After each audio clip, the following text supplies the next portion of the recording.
네, 오늘 읽은 마가복음 3장 이 후반부는 20절부터 끝절까지 두 개의 이야기가 나오는데 3장 20절부터 30절까지 한 개의 이야기를 제가 두 개로 나누어서 말씀을 드리고 마지막 31절부터 35절 또 다른 연결되는 말씀을 드리도록 하겠습니다. 이 마가복음 하면서 늘 드리는 말씀이 예수님의 사역이 귀신을 쫓아내고 병든 자를 고치고 또 그러면서 하나님 나라를 선포하는 이 3대 사역이라 말씀드렸는데, 사람들이 볼 때는 눈에 확 띄게 인식되는 예수님의 사역이 무엇이었겠습니까? 아무래도 귀신 들렸던 사람에게서 귀신을 쫓아내주고 병든 사람들 데리고 오면 그 질병을 깨끗하게 말끔하게 고쳐주시는 것이 아무래도 사람들에게는 확 이렇게 느낌이 다가오는 그런 사역 아니었겠습니까? 그런데 예수님께서 귀신을 쫓아내고 병자를 고쳐주시고 하는 이 일들에 대해서 가족들, 친족들이 볼 때는 이게 좀 미친 것처럼 보였던 모양이에요. 특히 예수님이 다니는 삼지 사방 곳곳에서 내가 하나님의 아들이다 하는 말이 가족들이 들을 때 아직 예수님의 메시아 되심, 그리스도 되심을 이해하지 못하는 가족 친지들이 들을 때는 저 예수에게 신이 내렸나 보다, 그렇게 이해할 수도 있는 상황이었던 거예요. 그것처럼 가족들만 그렇게 이해한 것이 아니라 오늘 성경 속에 등장하는 서기관들, 바리새인들도요, 종교적인 시각으로 보았을 때 예수가 저희에게 귀신이 내려서 그 귀신의 힘을 가지고 귀신도 쫓아내주고 또 그러면서 병든 사람도 고쳐주고 이런 권능을 행하는 것처럼 보였던 것입니다. 그래서 22절에 보면 이렇게 얘기하죠. 예루살렘에서 내려온 서기관들은 그가 바알세불이 집혔다 하며 또 귀신의 왕을 힘입어 귀신을 쫓아낸다 하니, 예수가 그 뒤에 귀신의 왕이 뒤를 봐주는 거예요. 귀신의 왕이 예수의 권세의 그 근원인 거예요. 그래서 그 귀신의 왕을 힘입어서 바알세불이 집혀서 그래서 귀신도 쫓아내고 또 그러면서 병도 고쳐주고 이런 모습처럼 그렇게 보이는 거예요. 여러분, 가족들, 친족들, 그리고 예루살렘에서 내려온 서기관들 또는 지켜보는 바리새인들, 사두개인들, 이 사람들이 갖고 있는 공통된 관점이 있어요. 그게 뭐냐면 자신들의 경험이나 또는 자신들의 논리나 아니면 자기들이 알고 있는 어떤 영적 지식, 이것만 가지고 예수를 보고 그 범위 안에서 예수를 이해하려고 했던 거예요. 우리도 그렇지 않겠습니까?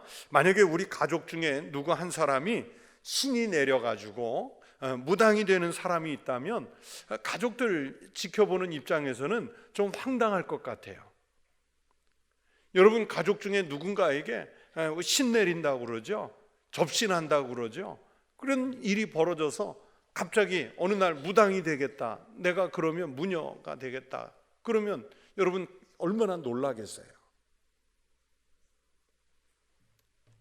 그런데 사실은 영적으로는 그럴 수 있는 거예요. 영적으로 그 신이 내려서 무당이 될 수 있어요. 다만 잘못된 영이 내려온 게 이게 문제인 거죠. 잘못된 영이 내려온 게. 저는 어렸을 때 무당이 굿하는 걸 여러 번 봤거든요. 시골에 이렇게 와서. 그런데 그 무당도 신기해요. 언젠가도 말씀드린 적이 있는 것 같은데, 그 외갓집 동네에 교회도 없고 교인이 아무도 없는 동네인데 이제 대를 잡는 시간이 있어요. 무당이 누군가에게, 아마 그 굿을 지켜본 사람들은 제가 하는 말이 이해가 될 거예요. 대를 잡는 시간이 있는데 무당이 그랬어요. 제가 초등학교 5학년인지 6학년 때쯤으로 기억하는데, 여기 교회에 다니는 애가 사람이 있다고. 대가 안 잡힌다는 거예요. 막 대가 떨리면서 잡혀야 되는데 대가 안 잡힌다는 거예요. 근데 마을 사람들은 다 하는데 외지에서 온 저 하나밖에 없잖아요. 그리고 제가 교회 다닌다는 건 외갓집 식구가 다 알아요. 그러니까 저보고 굿하는 자리에서 너 나가 있으라고. 무당이 짐작만으로 그랬을까요? 그건 아니에요. 제가 무당 중에 최고로 보는 무당이 그 작두 타는 무당이에요. 보신 분이 있는지 모르겠어요. 저는 눈앞에서 봤어요.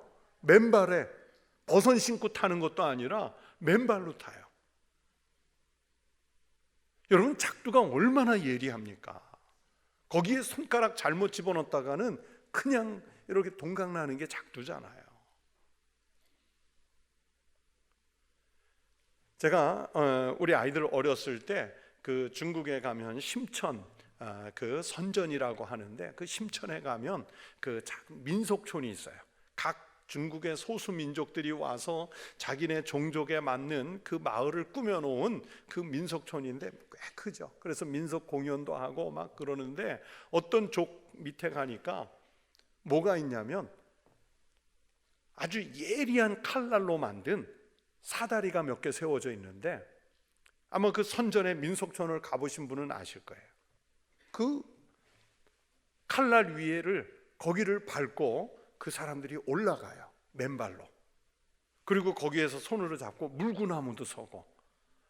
그래서 공연이 끝난 다음에 또 궁금증을 못 이기는 제가 어떻게 했을까요?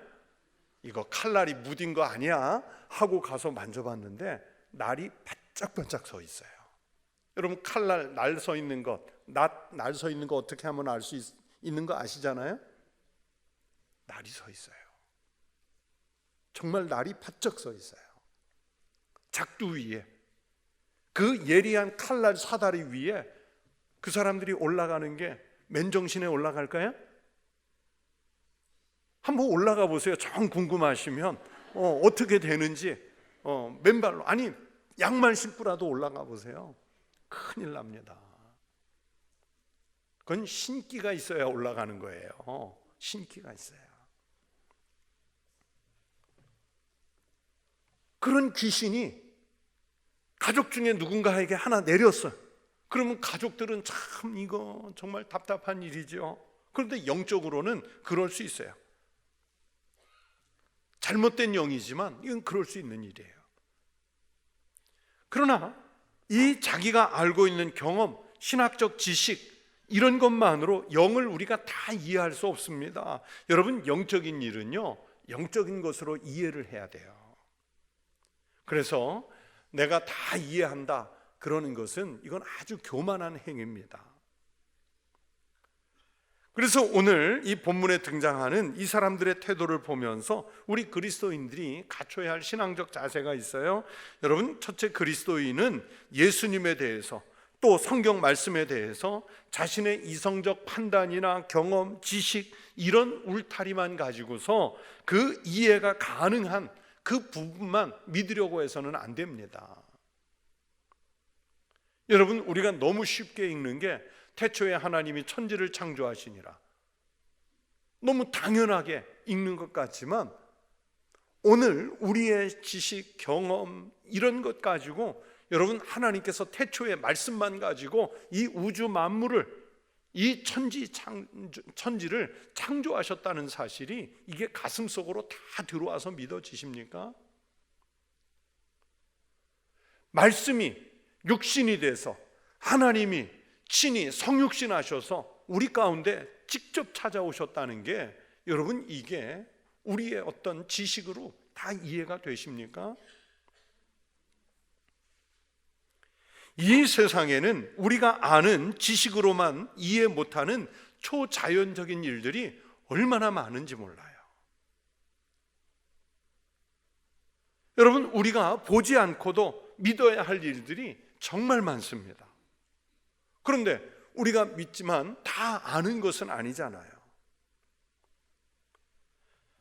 우리 초대교회의 교부이셨던 터툴리안 혹은 터툴리아누스라는 분은 이런 유명한 말을 했어요. 나는 불합리하기 때문에 믿는다. 나는 불합리하기 때문에 믿는다. 우리가 믿는 그 전능하신 하나님이 나의 이성, 나의 논리, 나의 지식, 그 범위 내에서 합리적으로 다 이해가 되는 하나님이라면 여러분, 그분은 하나님이 아니에요. 하나님이라는 존재가 얼마나 왜소해요. 하나님이 얼마나 작은 분이에요. 겨우 인간의 이성 속에 들어와 갇혀 있을 수 있는 그 하나님은 정말 작은 하나님이에요. 그렇기 때문에 터툴리아는 오히려 나는 불합리하기 때문에 믿는다. 불합리하기 때문에 믿는다. 그래서 가끔 그리스도인들이 모여서 회의를 하고 그럴 때 보면 자꾸 지나치게 합리성, 논리 이런 것만 가지고 이야기하는 것은 어떻게 보면 매우 어리석은 일이에요. 그 인간이 말하는 논리와 합리, 이성 너머에 있는 우리가 다 헤아릴 수 없는 하나님의 전능하심, 하나님의 전지하심이 있지 않습니까? 그것까지를 볼 수 있는 그 마음을 가져야 하는데, 그게 뭐냐면 영적인 안목이에요. 영적인 안목. 이 본문 속에 예수님의 가족들, 친족들이죠, 서기관들은 이제 예수를 보는데 메시아로서 보는 것이 아니라 자신의 가족이나 평범한 우리 이웃의 한 사람으로만 이해했기 때문에 예수님의 행동이 받아들여지지가 않는 거예요. 그것을 넘어서 불신하는 거예요. 이렇게 이 사람들이 자기의 제한된 이성으로 예수님을 바라보고 이해하려는 것은, 이것은 인간성이 가지고 있는 교만의 산물입니다. 교만한 거예요. 그래서 우리 그리스도인은 예수님에 대해서 이해하고자 할 때, 또는 우리가 읽는 이 성경의 말씀에 대해서 이해하고자 할 때 자신의 이성적 판단이나 경험, 지식 이런 울타리만 가지고 이해가 가능한 부분만 믿으려고 해서는 안 됩니다. 그냥 믿음으로 받아들여야 할 부분이 많아요. 이스라엘 백성들이 출애굽해서 광야길을 갈 때 매일 경험하는 그 이적들은 여러분, 세상에서 일어나는 일이 아니에요. 그러나 그 광야길에서 믿음으로 따랐던 사람들은 살아남았고, 믿음이 없었던 1세대는 광야에서 모두 죽지 않습니까? 그런 성경의 교훈들을 받아서 내가 다 이해할 수 없는 그런 역사가 일어날지라도 그것까지도 믿음의 시각으로 받을 수 있는 그런 영안을 갖춘 우리 성도들이 되시기를 축원합니다. 또 두 번째는, 오늘 이 사람들의 태도에서 알 수 있는 것은, 여러분, 우리 그리스도인은 시기와 질투 때문에 내 신앙 양심이 마비되지 않도록 해야 합니다. 목회자도요, 막 설교는 이렇게 하는데 가끔 배가 아플 때가 있어요. 배가 아프고 질투가 날 때가 있어요. 언제 배가 아프고 질투가 나냐면 다른 교회 잘 된다는 소식 들을 때 우리는 왜 저렇게 안 되나? 우리는 하려고 해도 왜 안 될까? 막 그런 그 생각이 들면 배가 아파요.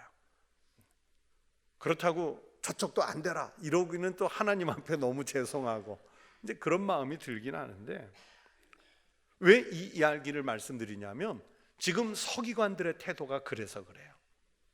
서기관들, 바리새인들, 사두개인들, 여러분 스스로 자기네들이 말하고 많은 사람들이 인정하기를 저들은 신앙적인 면에서 가장 탁월한 사람들, 신앙적인 면에서 가장 깊은 영성을 가진 사람들, 신앙적인 면에서 가장 넓은 이해의 폭을 가진 사람들, 그렇게 이해하는데, 그런데 실제로 예수님 앞에서 이들은 그렇지 않았어요. 아주 구태의연하고 외형적인 신앙생활에 아주 그냥 푹 젖어 있는 그런 시대였던 거예요. 그런데 서기관들, 바리새인들, 사두개인들, 그 사람들에 비해서 예수님은 어땠습니까? 왜 많은 사람들이, 군중들이 때를 지어 예수님 앞에 그렇게 몰려와야 했을까요? 그 구태의연하고 외형적인 신앙생활에 젖어 있는 현재의 종교 지도자들에 비해서 새롭게 등장한 예수님은요, 그들과 달리 매우 역동적이고 그들과 달리 아주 능력에 찬 그런 사역을 하시는 거예요. 병을 고쳐주시고 귀신을 쫓아내주시고, 그러면서 디다케 하나님 나라를 선포하시고 가르치시는 그 역사를 일으키는 거예요. 그랬을 때 그렇게 하지 못하는 사람들이 지금 막 시기하고 질투하는 거예요. 바리새인들이, 서기관들이, 사두개인들이, 헤롯 당원들이 지금 예수님을 경쟁 상대로 여겨서 질투하고 시기하는 거예요. 여러분, 진짜 하나님을 믿는 그리스도인이라면 내가 가지고 있는 마음에 품은 시기와 질투심 때문에 내 신앙 양심이 마비되지 않도록 늘 갈아줘야 됩니다. 그런데 여러분, 교회 안에서도요, 우리가 일반적으로 행하는 어떤 직분의 사역들을 보면 이런 일들이 있어요. 우리가 감히 예수님에 대해서 질투하고 시기하는 것은 아닌데, 나와 동급에 있는 사람들에 대해서는 시기하고 질투할 때가 있어요. 어떤 성도가 교회 나온 지 얼마 안 됐는데 교회 생활 적응해 가면서 하나님을 만나서 부지런히 열심히 충성되게 성실하게 막 섬기는 이런 모습을 보면 자기는 안 하면서 뭘 그렇게 열심히 해, 뭘 그렇게 헌신해, 그러면서 그 사람의 열심을 꺾어버리려고 할 때가 있어요. 자기가 열심히 못하는 것에 대해서 부끄러워하는 게 아니라 오히려 남의 열심을 기죽이거나 남의 열심을 방해하는 그런 이들이 있어요. 그냥 열심히 봉사하려는 다른 사람의 의지를 꺾어 놓는 거죠. 지금 바리새인들, 사두개인들, 서기관들, 이 율법사들이 지금 예수님을 향해서 그렇게 도전을 하는 거예요. 오히려 그들이 정말 예수님을 제대로 이해했다면 이런 시기와 질투 때문에 자신들의 신앙 양심이 마비된 것을 깨닫고 메시아가, 그리스도가 더 귀한 사역을 하실 수 있도록 뒤에서 오히려 막아주는 그런 역할들을 해야 했지 않겠습니까? 그런 것처럼 우리도 마찬가지예요. 내가 못하는 부분을 다른 누군가가 대신해서 열심히 충성되이 헌신하여 성실히 섬긴다면 오히려 그것을 겸손한 마음으로 위로하고 격려하고 지지하고 축복하는 그런 그 신앙의 그 폭을, 수용의 폭을 우리가 갖추어야 할 줄로 믿습니다. 이 본문 30절까지를 제가 두 개로 나눴다 했는데, 이 두 번째 27절부터 30절까지의 네 절은 이제 그 연장선상에서 말씀을 주시는 거예요. 여러분, 그 사울 왕 시절에 그 이스라엘과 블레셋 군대가 전쟁을 하게 됐는데 아직 다윗이 전면에 등장하기 전입니다. 이 이스라엘과 블레셋이 한 전투를 맞닥뜨렸는데 이스라엘 병사들이 공포에 떨고 있어요. 이스라엘 병사들이 이 블레셋 군대 앞에서 왜 공포에 떨고 있었는가 하면 그 앞에 골리앗이라고 하는 아주 거대한 적장이 있었기 때문에 그 적장 앞에서 기가 죽은 거예요. 여러분, 이 골리앗이 그 성경에 나와 있는 것을 오늘의 기준으로 환산을 하면 어떻게 되냐면 키가 대략 2m 50, 2m 50이에요. 제가 175인데 저보다 80cm 한 이만큼은 더 있는 거예요. 그렇죠? 2m 50 되고요. 그리고 이 골리앗이 입고 있는 갑옷이 그냥 몇 킬로짜리 가벼운 갑옷이 아니라 몇 킬로짜리도 무거울 텐데 수십 킬로짜리 그 갑옷을 입고 있어요. 무거운. 그리고 골리앗이 이스라엘 병사들 앞에 딱 들고 서 있는 그 창이 배틀의 채 같은 아주 거대한 창을 들고 서 있는 거예요. 사람의 눈으로 보기에 아주 끔찍한 장군이 눈앞에 서 있는 거예요. 그러니까 병사들이 골리앗 앞에서 얼마나 두려워했는지 성경이 이렇게 기록하고 있습니다. 이스라엘 모든 사람이 그 사람을, 이게 골리앗이에요, 그 사람을 보고 심히 두려워하여 그 앞에서 도망하며. 골리앗만 보면 도망치는 거예요. 저 골리앗과 맞서 싸울 의지 자체가 없어요. 여러분, 옛날에는 그 사극에 많이 나오지 않습니까? 우리나라 사극이 됐든 외국 것이 됐든 보면 병사들이 쫙 군대가 양쪽에 진을 치고 있는데 그때 양쪽에서 장군들이, 장수가 하나씩 나와서 우리 붙자 하고서 창틀이나 칼을 들고 이 둘이 싸워가지고 이제 한쪽이 말에서 떨어지고 죽으면, 그러면 이 이긴 쪽 장수편에 있는 군대가 와 환성을 지르면서 적진으로 막 돌격을 하죠. 그러면 앞장서 나가서 싸웠던 장수가 죽는 것을 목격한 이쪽 진영은 도망치기에 혼비백산을 해요. 옛날 전쟁이 그랬는데 골리앗 앞에 나가서 저 골리앗을 이길 수 있는 이스라엘의 장수가 없으니까 그냥 그 앞에서 위축돼 가지고, 요즘 젊은 사람들 말로 저 골리앗에게 맞짱을 뜰 수 있는 우리 편 군사가, 장수가 없기 때문에 그 앞에 주눅이 들어있는 거예요. 여러분, 전쟁이나 싸움에서 이기려면 일단은 이 강한 자부터 묶어야 되는 거예요. 강한 자부터 올가매야 돼요. 운동 경기에서도 그렇거든요. 단체 경기를 할 때 이제 상대 팀에 아주 잘하는 선수, 이걸 에이스라고 그러죠.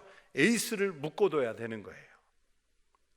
예를 들어서 우리나라 축구 국가대표팀하고 이 A매치 경기를 하는 팀은 우리나라 팀에 누구를 묶으려고 하겠어요? 그렇죠. 손흥민을 묶어야 되는 거예요. 그냥 손흥민 주변에 선수, 상대편 수비수가 2명, 3명씩 따라 붙어요. 그 에이스가 왜 중요하냐면 이 선수가 볼을 잡을 짬이 없어. 수비수가 항상 달라붙어 있고 태클이 들어오고, 대신 같이 11대 11로 싸우는데 이 에이스인 손흥민 선수 옆에 2-3명의 적진 그 상대방 선수가 따라다니니까 대신 나머지 우리 편 선수들은 그 이제 공간이 열린다고 그래요. 수적인 우위를 우리가 점하는 거예요. 그 에이스 역할이 그래서 중요해요. 내가 직접 골은 못 넣어도 상대방 선수들을 끌고 다니기 때문에, 몇 사람을 끌고 다니니까 우리 선수들이 수적인 우위에 있어서 오히려 공간을 만들어내서 이길 수 있는 거예요. 에이스는요, 상대방이 묶고도 잘하는 선수가 에이스인 거예요. 배구 이런 경기도 그 시합할 때 보면 네트가 가운데 있으니까 에이스를 누가 묶냐 하는데 아니에요. 상대방 선수들이요, 에이스가 어디로 돌아가는지, 어디에서 점프할지 계속 지켜보면서 수비할 위치를 잡고 블로킹을 떠서 저 에이스인 선수가 공격을 해서 점수를 잘 내지 못하도록 막는 거예요. 농구든 야구든 다 그렇죠. 이 운동 경기, 단체 경기에서는 아주 철저하게 에이스를 묶어야 되는 거예요. 그래서 이 잘하는 선수, 강한 적장을 이기려면 우리 편이 대비가 잘 돼 있어야 되고, 그들보다 더 나은 에이스를 가지고 있어야 되고, 또 아니면 더 잘하는 팀이 돼야 이길 수 있어요. 그런데 왜 이 본문 속에서 이런 일이 벌어지냐면, 사람들이요, 지금 예수님의 능력에 놀라면서도 뭐라고 생각을 했냐면, 저 사탄의 힘이 아니냐? 사탄의 힘이 아니냐? 비아냥하는 거죠. 저 마귀에 힘입어서, 귀신의 권세에 힘입어서, 바알세불에 힘입어서 저 예수가 지금 귀신도 쫓아내고 사람들 병도 고친다. 그런데 여러분, 스스로 분쟁하는 집이나 단체는요, 망하는 거예요. 그래서 사탄도요, 여러분, 사탄이 얼마나 그 영적인 그 존재입니까? 이 사탄이 자기네끼리 분열하지 않아요. 사탄도요, 자기네 어떤 그 목표가 생기면 사탄들끼리 힘을 모으는 거예요. 자기네끼리 협력 잘해요. 여러분, 지난 시간에 봤던 헤롯 당과 바리새인들 보세요. 정치적으로, 신앙적으로, 정서적으로, 민족적으로 볼 때 이 헤롯 당하고 바리새파는요 절대로 같이 할 수 없어요. 물과 기름 같은 존재예요. 그런데 공동의 목표가 생겼어요. 예수를 끌어내리려고 하니까 같은 마음이 된 거예요. 예수님을 죽이고자 하는데 의견의 일치를 본 거예요. 물과 기름같이 절대로 섞일 수 없는 헤롯 당과 바리새파가, 때로는 바리새파와 또 사두개파가 마음을 같이 하는 거예요. 제가 지난 시간에 그래서 이것을 뭐라고 말씀드렸냐면 적의 적은 친구다. 지금 헤롯 당과 바리새파가 서로 적의 적이 친구라는 개념을 가지고 연합해서 예수를 잡으려고 하는 거예요. 그런데 사탄이 여러분 예수에게 작동을 할 때 각각 예수에게 들어가서 그 권능으로 다른 사람의 귀신을 쫓아내게 한다? 이건 말이 안 되는 얘기예요. 여러분, 예수님은 말씀하시는 것이 귀신을 쫓아내고 있는 것은 그래서 사탄의 힘이 아니라 사탄보다 더 강한 자로 우리에게 오셔서 그 사탄을 결박하고 그의 힘을 이기시기 위해서 오신 거예요. 그러면서 예수님이 비유로 드는 게 뭐냐면 어느 집에 도둑이 들어가서 그 집의 귀중품을 강탈하려고 하면 뭐부터 해야 되는 거예요? 우리는 도둑질 안 해봐서 잘 모르나요? 강도짓을 안 해봐서 잘 모르나요? 어느 집에 만약에 내가 큰 귀중한 귀중품을 훔치러 들어갔다 그러면 그냥 무작정 들어가서 뭐 아무 장롱이나 아무 옷장이나 막 엽니까? 먼저 들어가서 해야 할 일이 그 집에 강한 남자가 없나? 그 집이 무기를 가지고 있는 건 없나? 이것부터 헤아려야죠. 그래서 오늘 예수님 말씀이 뭡니까? 어느 집을 강탈하려면 그 집에 강한 자부터 묶어두고 일을 시작해야죠. 그 집에 힘센 자가 누군지를 빨리 파악해서 그 사람부터 제압을 해놓고 해야죠. 그래서 우리 예수님도 하나님 나라를 위해서는 먼저 사탄부터 제압을 하셔야 되는 거예요. 사탄부터 이겨내야 하는 거예요. 그것이 오늘 뭐로 나타나는 거냐면 이 본문 속에 예수님의 치유 사건으로 예수님이 귀신을 쫓아내 주시는 사역으로 나타나는 거예요. 그런데 이것을 만약에 비방하고 이런 사역에 대해서 조롱을 한다? 그걸 뭐라고 예수님 표현하셨냐면 성령을 회방하는 죄라고 표현하신 거예요. 사람의 모든 죄와 모든 모독하는 일은 다 사함을 받을 수 있어요. 회개하면, 하나님의 용서를 구하면. 그러나 누구든지, 말씀하시잖아요, 누구든지 성령을 모독하는 자는 영원히 사하심을 얻지 못하고 영원한 죄가 될 것이라고 말씀하잖아요. 지금 예수님께서 하나님의 권세를 가지고 귀신을 쫓아내고 사탄을 제압하고 병을 고치는 게 이게 어떤 사역이냐면 성령께서 주시는 힘으로 하는 것인데, 지금 바리새인들, 사두개인들 또는 가족들 중에 일부 이 사람들은 지금 성령을 모독하는 일을 하고 있는 거예요. 그러면서 예수님이 경고하시는 게 뭐냐면 성령을 회방하는 죄를 짓지 마라, 그 말씀을 하시는 거예요. 지금 이 예수님의 사역에 대해서 비방하는 사람들이 성령을 회방하는 죄를 짓는 거예요.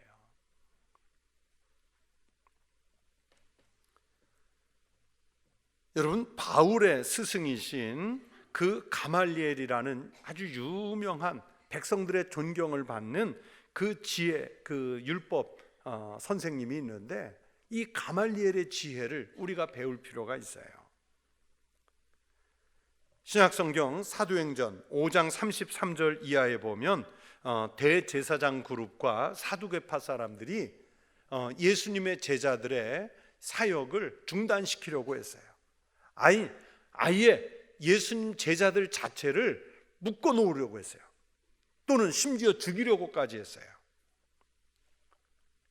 그때에 이런 말씀이 있어요. 율법 교사로 모든 백성에게 존경을 받는 자, 이게 누구냐면 바울의 스승인 가말리엘입니다. 이스라엘 민족이 존경하는 율법사예요. 랍비죠. 이 가말리엘이 그 사도들을 아예 제거하려고 하는 사두개파 대제사장들을 향해서 뭐라고 말하냐면, 말하되 이스라엘 사람들아, 너희가 이 사람들에 대하여 어떻게 하려는지 조심하라. 이전에 드다가 일어나 스스로 선전하며 사람이 약 400명이나 따르더니 그가 죽임을 당하며 따르던 모든 사람들이 흩어져 없어졌고, 그 후 호적할 때에 갈릴리의 유다가 일어나 백성을 꿰어 따르게 하다가 그도 망한즉 따르던 모든 사람들이 흩어졌느니라. 이게 무슨 얘기냐면 그 가말리엘, 예수님 오시던 그 초대교회 당시에 초대 이제 기원 전 기원 후 막 바뀌던 그 시대에 메시아가 여기 있다, 그리스도가 저기 있다 하는 사람들이 등장했을 것 아니에요? 이 새로운 메시아 운동을 했던 사람들이 있는데, 그게 누구냐면 나라에 큰 소동을 일으켰던 메시아 운동했던 사람들이 드다라는 사람, 또 유다라는 지도자, 이런 사람들이었는데, 이 사람들이 일어나서 자기가 그리스도다 주장하니까 막 따르는 사람들이 몇백 명씩 생겼어요. 그런데 그 유다나 혹은 드다, 이런 그 메시아 운동을 하던 지도자들이 죽으니까 그를 따르던 사람들이 다 흩어져서 이제는 흔적도 없어요. 가말리엘이 지금 그 얘기를 하는 거예요. 그때 자기네가 메시아다, 그리스도다 주장했던 사람들을 따르던 사람들이 많았는데, 봐라, 우리가 다 알고 있지 않느냐? 그 지도자가 죽으니까 그들은 다 뿔뿔이 흩어져 버렸다. 그 얘기를 하면서 지금 이 가말리엘이 무슨 얘기를 하려고 하는가 하면, 그러면서 사도행전 5장 38절 39절에서 이렇게 말해요. 이제 내가 너희에게 말하노니 이 사람들을 상관하지 말고 버려두라. 이 사상과 이 소행이 사람으로부터 났으면 무너질 것이요, 만일 하나님께로부터 났으면 너희가 그들을 무너뜨릴 수 없겠고 도리어 하나님을 대적하는 자가 될까 하노라. 하나님의 뜻이 아니었기 때문에, 진짜 메시아가 아니었기 때문에 유다나 드다가 일어나서 그리스도라고 주장했고 사람들이 따랐지만 결국 그들이 죽으면서 사라지지 않았느냐? 지금 예수를 따르는 이 사도라는 사람들이 주장하고 메시아 운동을 하지만 이게 하나님 뜻이 아니면 결국 이들도 흩어질 것이다. 이들도 사라질 것이다.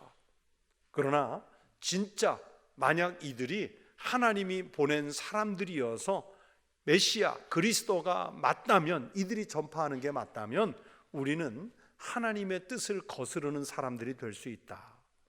그러니 역사의 흐름에 맡겨놔봐라. 그 이야기를 지금 가말리엘이 한 거예요. 다시 말하면 하나님의 뜻을, 인간의 이성을 가지고 함부로 판단하지 마라. 사도들을 함부로 죽이지 마라. 그들을 함부로 올가매지 마라. 그 얘기를 한 거예요. 사도 바울도 비슷한 얘기를 하죠. 갈라디아서 5장 16절에 너희는 성령을 따라 행하라 말씀했어요. 우리가 성령으로 살면 또한 성령으로 행해야 한다고 말씀했어요. 그러니까 지금 바리새인들, 서기관들, 이들이 예수님을 이렇게 핍박하고 또는 예수님에 대해서 오해하고 음해하고 하는 이런 행위들이 이게 성령을 회방하는 죄라고 예수께서 말씀하시는 거예요.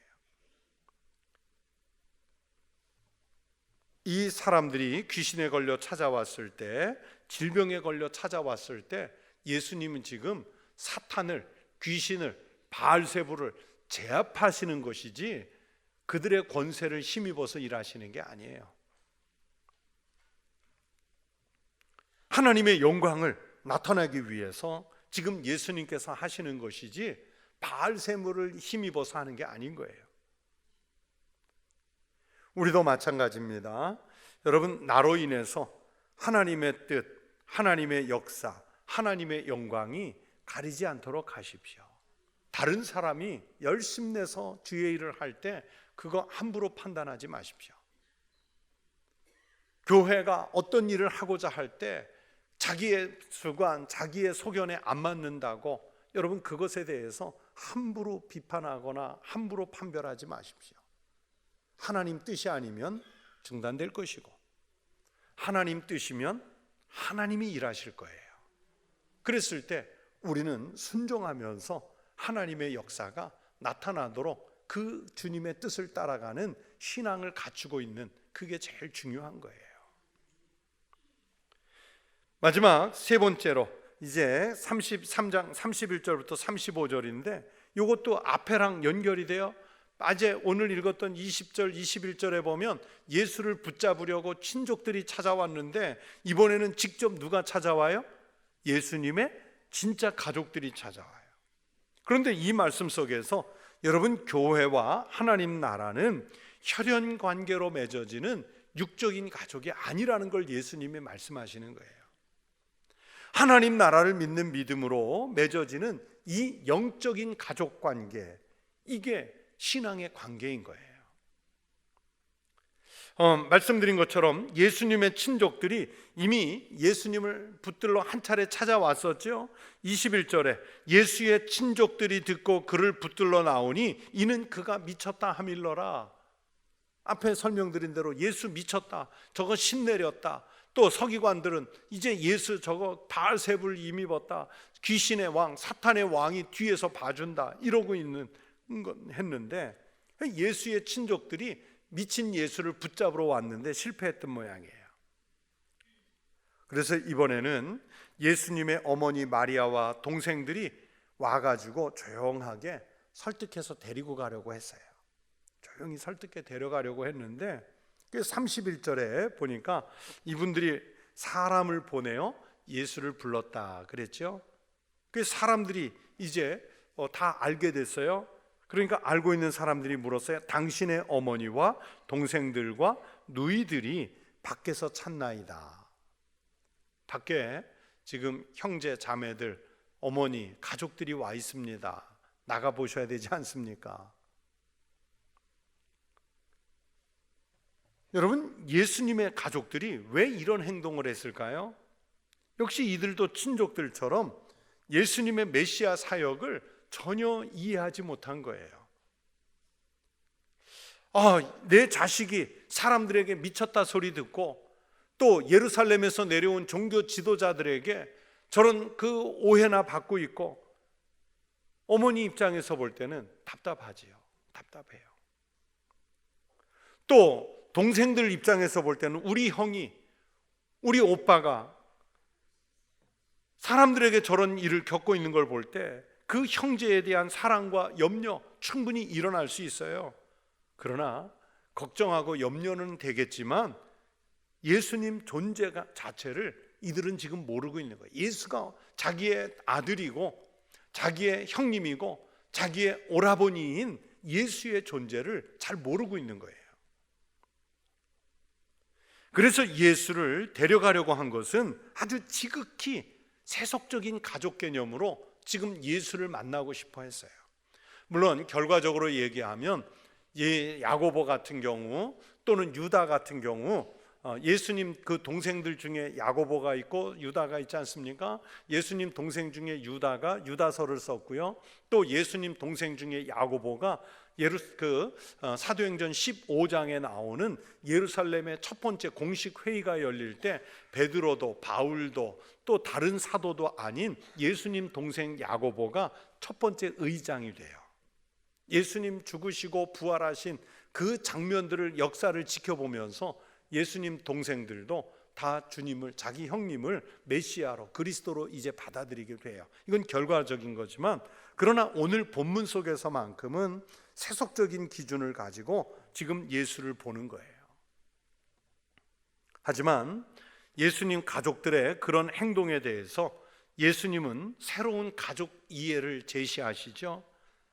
그렇다고 해서 세상에 무슨 혈연 관계를 부정하시는 건 아니에요. 왜냐하면 예수님 십자가에서 달리시면서 자기를 위해서 눈물 짓고 있는 어머니가 걸리잖아요.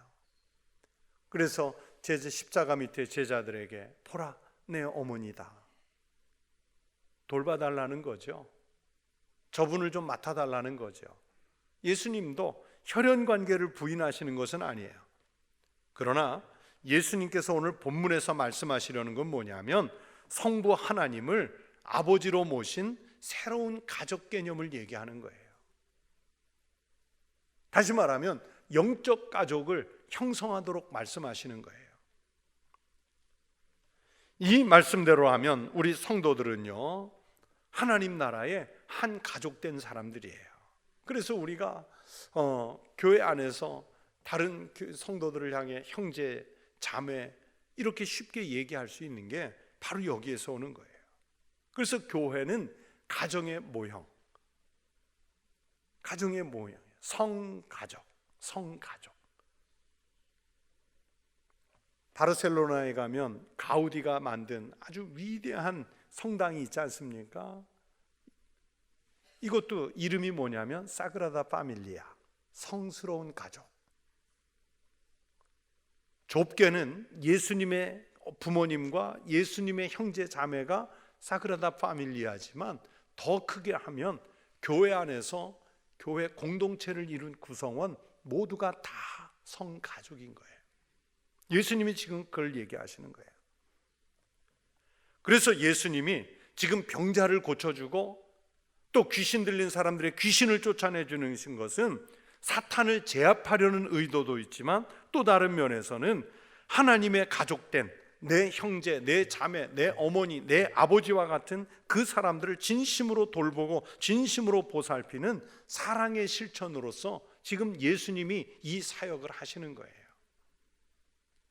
자신의 부모와 자신의 형제를 아끼고 사랑하시듯이 예수님이 지금 그렇게 하시고 있는 거예요. 예수님이 그렇게 하시면서 우리에게 보여주시고자 하시는 의도는 너희도 가서 이와 같이 하라, 그걸 말씀하시는 거예요. 그래야 하나님을 동일하게 아버지라고 부를 자격이 있어요. 여기에 앉은 분도 하나님을 아버지라고, 여기에 앉은 분도 하나님을 아버지라고, 천국교회 안에 앉은 성도들도 하나님을 아버지라고 하고, 저 공산국가, 이슬람국가, 지하교회에서 예수를 믿는 사람들도 하나님을 아버지라고 부른다면 여러분, 동일한 하나님을 고백하는 사람들은 한 형제, 한 자매, 한 교회 아니겠습니까? 만약 자기가 좋아하는 사람, 나에게 이익이 되는 사람만 사랑한다면 여러분, 이건 불신자보다 나은 게 하나도 없잖아요. 마태복음 5장 46절 47절에서 예수님 말씀하셨어요. 너희가 너희를 사랑하는 자를 사랑하면 무슨 상이 있으리요? 세리도 이와 같이 하니하느냐? 또 너희가 형제에게만 무난하면 남보다 더하는 것이 무엇이냐? 이방인들도 이같이 아니하느냐? 예수 안 믿는 사람들도, 하나님 아버지를 안 믿는 사람들도, 너희들이 죄인이라고 취급하는 세리들도, 이방인도 다 그 정도는 한다는 거예요. 그러니 우리의 직접적인 형제 자매뿐만 아니라 넓은 가족 개념을 가지라는 거 예수께서 말씀하시는 거예요. 그래서 우리가 새로운 영적인 가족을 만들어서 그리스도인 공동체로 하나님의 뜻을 같이 만들어가는 이 공동체를 예수께서는 원하시는 거예요. 여러분, 각 가정에 가훈이 있고 그 가훈을 지키듯이 예수께서 이 본문에서 말씀하시는 건 새 가정에 가훈을 주시는데 뭐라고 주시느냐? 하나님의 뜻대로 행하는 자, 하나님의 뜻대로 행하는 자가 가족이 되는 거예요. 그분이 주님의 가족이 될 수 있어요. 그래서 35절의 결론으로 이렇게 말씀하죠. 누구든지 하나님의 뜻대로 행하는 자가 내 형제요, 자매요, 어머니이니라. 그리스도 예수 안에서 하나님이 우리를 예수님 십자가 때문에 형제 자매로 묶어주신 줄로 믿습니다. 또 우리뿐만 아니라 땅끝까지 이 가족의 개념을 확장시켜 주신 줄로 믿습니다. 어디에서 어떤 그리스도인을 만나든 하나님의 뜻대로 행하는 자가 돼서 서로가 서로에게 형제가 되고 자매가 되고 부모가 될 수 있는 이런 축복을 공유하는 믿음의 성도들이 되시게, 그래서 하나님께서 원하시는 교회 공동체를 형성해 가실 수 있기를 주의 이름으로 축원합니다. 기도하겠습니다. 하나님 아버지, 감사합니다.